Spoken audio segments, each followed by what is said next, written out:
Today I'm going to talk about discernment.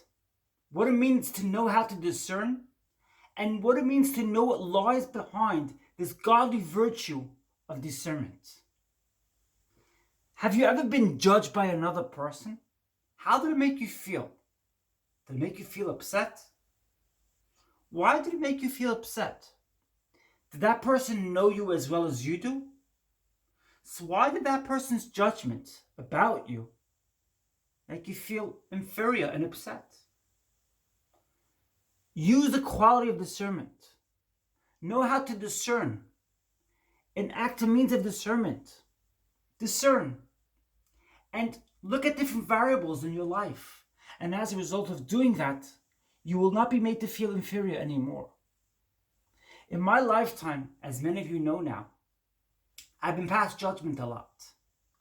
And looking in hindsight, I now realize that it gave me a certain kind of energy, a certain kind of drive, a certain kind of push, if you like, to see life from many different perspectives. I see people who struggle to understand transgender. Heck, I understand that. I see people who struggle to understand me as an individual. I understand that. They're not allowed to be individuals where they are. It's threatening. It's scary.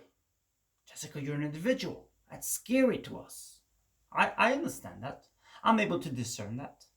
I'm also able to discern and understand that the way I saw my life yesterday is different to the way I see it today. Yesterday, I used to judge myself more. I used to see my journey of life as imperfect.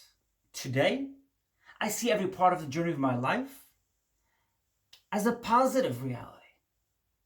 Every downfall I had in my life helped me grow, helped me ascend. What doesn't kill you makes you stronger. What doesn't kill you builds you.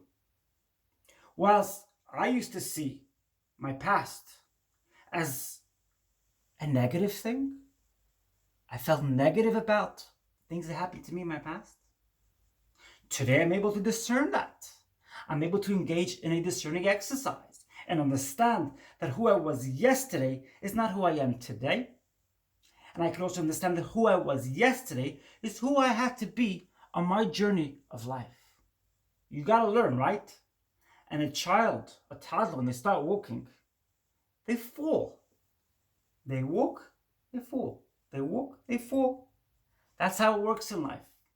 And if you think you're gonna skip that, carry on thinking. It's just not how it works. I also want to talk about the reality which unfolds when a people pleaser meets a person with knock tendencies. The people pleaser doesn't really engage in a means of discernment. And when he meets somebody or she meets somebody with knock tendencies, they think that the person with the knock tendencies is all bad and they need to be changed, and they could be changed. Not realizing that the person with the knock tendency is unable to change, and there's a variance in this world. There's some people who are people pleasers, some people who have knock tendencies, and they are unlikely to ever change because people with knock tendencies are unable to change. It's sad. And if you believe in prayer, I do, pray for that person. Pray for that person who's unable to change. Maybe in another lifetime they'll be able to change. In this particular lifetime, it's not possible. It's impossible. They had a growth stunt in their childhood. People who have narcissistic tendencies had a growth stunt in their childhood. That's why they take vulnerable people, they take people who are people pleasers, and they take advantage of them. They disempower them. They make them feel inferior. They make them feel unimportant. That's the only way they could feel important. I've told you this before, and that is that people who suffered from past trauma in their life, and they are in denial of that past trauma, are likely to go ahead and try to make somebody else feel inferior, are likely to go ahead and make other people feel unimportant and unworthy. It makes them feel good, and it makes them see life from a reality wherein they are denying their past. And they're focusing their judgment on somewhere else, which gives them the ability to distract. Distraction. It's a distraction. People use us as a means of distraction. People use us as a means of getting somewhere in their life because they're used to that reality and that was their past. Learn discernment. Learn how to discern other people. Learn how to discern yourself. Don't judge yourself from your past by means of discernment. Engage in discernment and allow it to be a virtue, a godly virtue, which you take on board and you use in every area of your life. It's a blessing. When you engage in means of discernment, you give yourself the greatest blessing.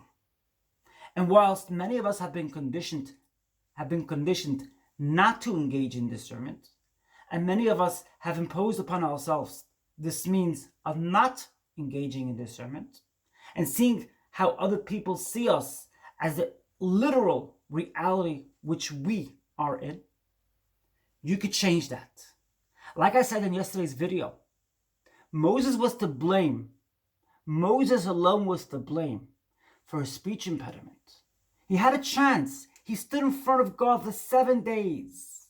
He stood in front of God for 7 days. He could have told God to fix his speech impediment. Nonetheless, he preferred to stay within his limitations, within his own speech impediment. Isn't it a shame? He's in front of God who actually gave him that speech impediment. He had 7 days to change that. But no, he didn't do that. And that goes along with today's teaching. Learn how to discern. Learn how to see variables. Learn how to see changes. Learn how to see changes in your own life. And if you're standing in front of God, why not ask God for everything? Instead of remaining stagnant and unable to discern. That's today's message. That's today's powerful message. If you enjoyed today's video, smash that like button. I deliver here on YouTube beautiful messages. Messages which are like diamonds, like pearls, worth more than $1 million.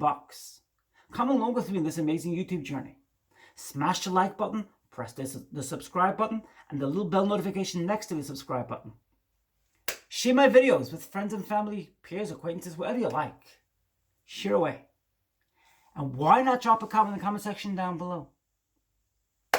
I give you my blessings to do that too. Wishing you lots of blessings today. Happiness and good tidings and happiness tomorrow too. I look forward to seeing you in my next video. I love you.